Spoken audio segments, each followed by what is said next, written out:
I got sunshine in a bag. I'm useless, but not for long. The future is coming on. I ain't happy, I'm feeling glad I got sunshine. Shortly after World War II broke out, Congress passed the Neutrality Act of 1935. Many Americans believed that the United States should not interfere with European affairs. In 1940, President Roosevelt placed an embargo on raw iron and steel that United States companies had been selling to Japan. Nearly 70% of Japan's supply of these materials came from the United States. In 1941, the U.S. passed the Lend-Lease Act, which allowed the president to lend guns and other war materials to the Allies. This would later cause conflict with Japan. Congress recently passed a bill named the Lend-Lease Act, and I want you, Mr. Stettinius, to be in charge of the Lend-Lease administration. But Mr. Roosevelt, what exactly is this organization? This organization is in charge of lending guns and other war materials to the Allies. Mr. Roosevelt, we were supposed to remain neutral during this war. This will not go well with the Axis powers. To further show United States involvement with the Allies, President Roosevelt secretly met with Britain's Prime Minister, Winston Churchill, to discuss a new charter that would lay out plans after the war.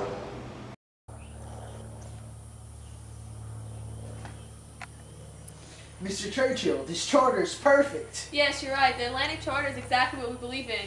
We must end Nazi tyranny. Yes! And give all people the right to choose their own governments. After General Hideki, leader of the Japanese army, was informed of the actions of the United States, he realized their position in the war and immediately ordered a surprise attack on the United States. General Tojo, the action of the United States must not go disregarded. Yes, you're right. The U.S. said they would not choose sides in this war. With blockading all trade with us and giving weapons to the Allies, it seems they have already chosen sides. We must plan a surprise attack. Early on the morning of December 7th, 1941, Japanese airplanes planned an invasion on the United States. They bombed the American naval base at Pearl Harbor. Many soldiers were asleep and over 2,000 of them were killed.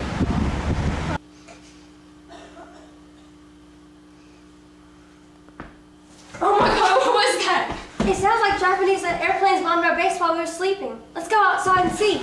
Oh my God!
Americans were horrified after finding out about the horrendous bombing that happened at Pearl Harbor.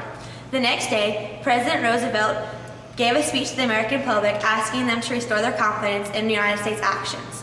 Roosevelt then asked Congress to declare war upon Japan. Yesterday, Japanese planes killed over 2,000 soldiers in a surprise bombing on the naval base of Pearl Harbor. It was a day which will live in infamy. Congress, I ask you for your declaration of war on Japan. 3 days later, the Axis powers, along with Japan, declared war on the United States. This was just the beginning of the U.S.'s involvement in the war. World War II lasted another 4 years after the attacks on Pearl Harbor. After Hitler's defeat in Germany and after the United States won the bloody battles of Iwo Jima and Okinawa, the United States realized they must do something drastic to avoid more horrendous battles, but still win the war quickly.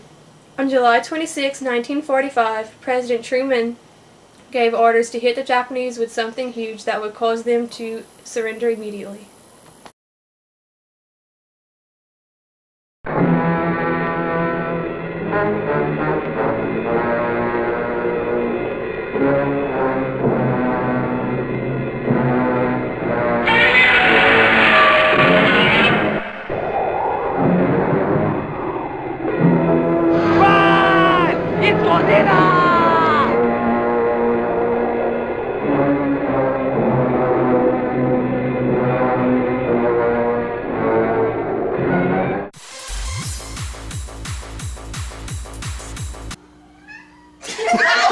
Republic and then asked Congress to the hell is coming for us.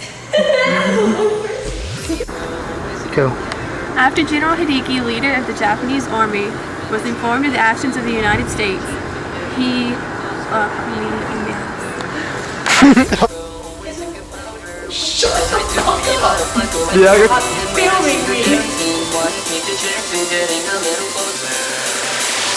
I know this pretty girl, always think about her when she says I do, he butterflies going through me.